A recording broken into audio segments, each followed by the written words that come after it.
एक को मैं लास्ट वाले उससे एक गुणा करूंगा तो क्या आएगा, 8 आएगा। 8 के ऐसे खंड करने हैं, ये चिन्ह को देखना है। 8 के ऐसे खंड करने हैं मुझे, ये चिन्ह को देखकर ये क्या है माइनस का, तो माइनस घटाते समय क्या आना चाहिए, 2x आना चाहिए। तो यहाँ पर मैं 8 के ऐसे खंड करूँगा जो घटाते समय क्या आ जाए, 2x आ जाए। तो 2 चुको 8, 2 दूनी 4, 2 एकम 2। ठीक है, अब इनको ऐसा यूज करना है जो दो नंबर बने और दो नंबर को घटा के 2x आ जाए, 2x आ जाए। ठीक है, तो 2 दूनी 4, 4 में से अगर मैं 2 घटाऊंगा तो कितना आएगा, 2। राइट, तो यही यूज हम यहाँ कर लेते हैं। ठीक है, तो एक्स स्क्वायर ऐसे कैसे रहेगा, माइनस का चिन्ह माइनस ऐसे लगाएंगे, ब्रैकेट में स्टार्ट कर देते हैं, क्या लिखना है 4। लेकिन ये 4 सिंगल है, तो यहाँ किस में लिखना है, मुझे एक्स के पद में लिखना है। तो यहाँ पे क्या आ जाएगा 4x और माइनस का, फिर इसके पे क्या लिख देंगे 2x। ठीक है, इसको चेंज करके ये बना दिया मैंने। अब जो बचा है उसको ऐसे कैसे लिख देंगे, इक्वल टू 0। ठीक, इक्वल टू 0। अब इसको सॉल्व करते हैं, एक्स स्क्वायर माइनस, जब भी ब्रैकेट के बाहर माइनस होता है तो जो ब्रैकेट के अंदर होता है वो चिन्ह चेंज हो जाते हैं। तो ये माइनस है तो ये 4x ऐसे रहेगा और ये प्लस हो जाएगा, तो क्या हो जाएगा 2x माइनस का 8 इक्वल टू बराबर क्या हो जाएगा 0। अब इन दोनों में कॉमन ले लेते हैं। ठीक है, इन दोनों में कॉमन क्या है, कॉमन का मतलब होता है दोनों नंबर में हो और उसे भाग दे दें। ठीक है, तो दोनों नंबर में क्या है, मुझे x दिख रहा है, x।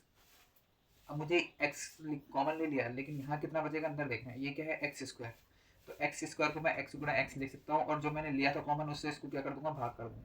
तो x से x कट के क्या बचेगा अंदर, x। ठीक हो गया, माइनस का माइनस ऐसे ही रहेगा। अब ये 4x से भी इसको भी भाग देना है, एक बार इसको भाग दे दिया, अब इसको भाग देंगे जो कॉमन लिया था। तो यहाँ क्या आएगा 4x। ठीक है, 4 गुणा एक्स, और किससे भाग देना है मैंने, x से, तो x से x कट के क्या बचेगा 4। ठीक है, हो गया। प्लस का चिन्ह है, प्लस लगा देंगे। अब इनमें देखेंगे दोनों में कॉमन क्या है, अब दोनों में कॉमन 2 है, क्योंकि 2 के बराबर 2 भी आता है और 8 भी आता है। ठीक है, तो 2 कॉमन ले लेंगे। अब वही भाग देना हमें दोबारा, यही भाग देना है। 2 का भाग किस में देना है, 2x में। 2 गुणा एक्स बट्टा क्या आ जाएगा 2, तो 2 से 2 कट गया, क्या बचेगा x। ठीक हो गया। अब ये जो प्लस है और इसके यहाँ पर क्या है माइनस, तो प्लस की गुणा माइनस से करेंगे तो क्या आता है, हमेशा माइनस आता है। अब 2 के पहाड़े में 8 के पहाड़े में 2 के पहाड़े में 8 कितनी बार आता है, तो 4 बार। तो ये हो गया इक्वल टू करके 0। ठीक है, अब ये दोनों सेम है, जब ये दोनों सेम आ जाएंगे तो हमेशा सवाल हमारा क्या होता है, सही होता है।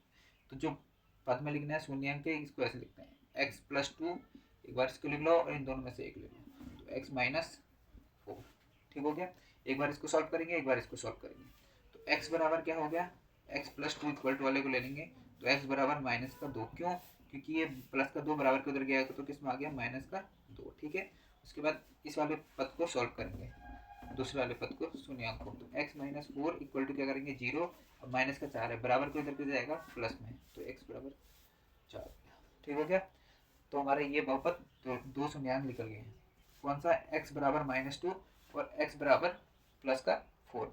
अब एक अल्फा मान लेते हैं और एक बीटा मान लेते हैं, इसको अल्फा मान लेते हैं। ठीक है, और इसको बीटा मान लेते हैं। तो अल्फा की वैल्यू क्या है, माइनस का 2, और बीटा की वैल्यू क्या है, बराबर प्लस का 4। क्यों माने, क्योंकि जो सूत्र है सत्यता की जांच का